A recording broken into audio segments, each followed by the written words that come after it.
Back to your WhatsApp messages, and this time, my lady, I wanted to give a warning that there will be some bad language in some of these. I'm used to it. Yes, I think it's partly for the broadcasters rather than your ladyship. Apologies, I thought I'd been quite restrained. And we're looking at page 20. Oh, it's not my language. Yes, and just to give some context, on the 31st of October 2020 at 6:30 p.m, Prime Minister Boris Johnson began his address announcing the second national lockdown. And I want to pick up the messages between yourself and Nicola Sturgeon, which starts 10 minutes into the address. So if we read the first message, on the 31st of October at 6:40, you say, hitting the 15 minutes between the rugby and strictly to lock the country up. Let us never do this like this. Nicola Sturgeon replies, their comms are behind awful. We're not perfect, but we don't get nearly enough credit for how much better than them we are. She then replies, this is fucking excruciating. Their comms are awful. Then she goes on to say, his utter incompetence in every sense is now offending me on behalf of politicians everywhere. You reply saying, I have a separate WhatsApp with, and the name's redacted, and Davy, and we are offended on behalf of spads everywhere. Nicola Sturgeon says, he is a fucking clown. So, was there a perception amongst Nicola Sturgeon and the wider Scottish Government that it was doing so much better than the UK Government in the pandemic response around this time? I think this refers specifically to the communications aspect of the response. And that's sometimes dismissed, but communications is very important in a public health situation. People need to know what to do and why, and to understand it and to trust in it. And this was the end result of a day that had been quite shambolic in the UK government. And that has an impact on what people see and think in Scotland about the pandemic as overall. So while he was announcing something that was not relevant to Scotland, this sort of chaos that appeared around some of the decisions they took, we then had to work hard to mitigate because people in Scotland see both. And so, yeah, we were clearly not very complimentary about their communications handling that day. Is it fair to say that the relationship between Nicola Sturgeon and Boris Johnson, by this date, had completely broken down? I think broken down, to a degree, overstates what was there to break. They had met on a number of occasions. There was always a politeness, a business-like approach to it.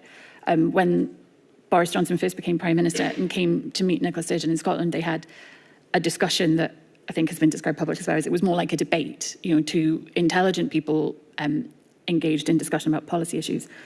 When we got to COVID, I think it was much harder.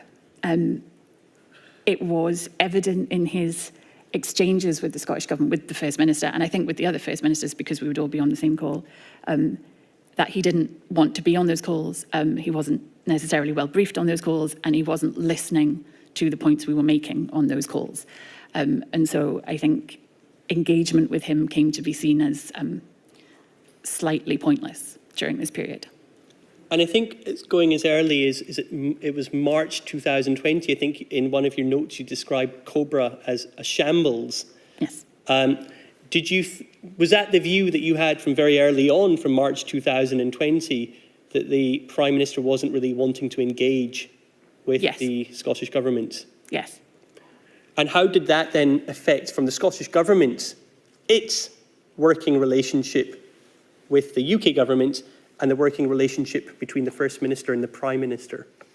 I think in relation to the Scottish Government and the UK Government in broader terms, there was fairly constant and fairly good communication and cooperation. I mean, particularly in health, this is evident, and at times, not always, but at times in the economic space.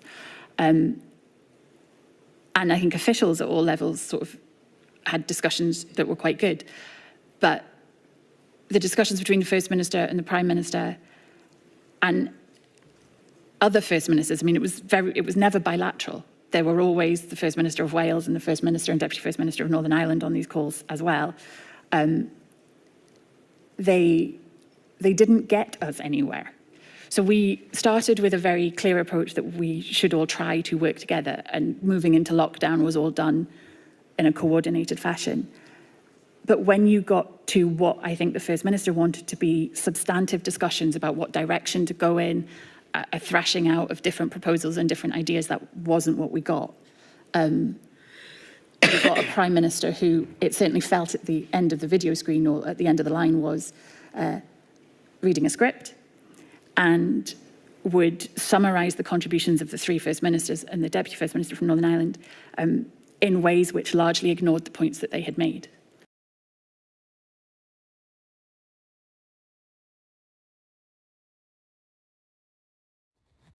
Of course I deleted all the WhatsApp messages. You couldn't have read them. I called absolutely everybody a fucking cunt.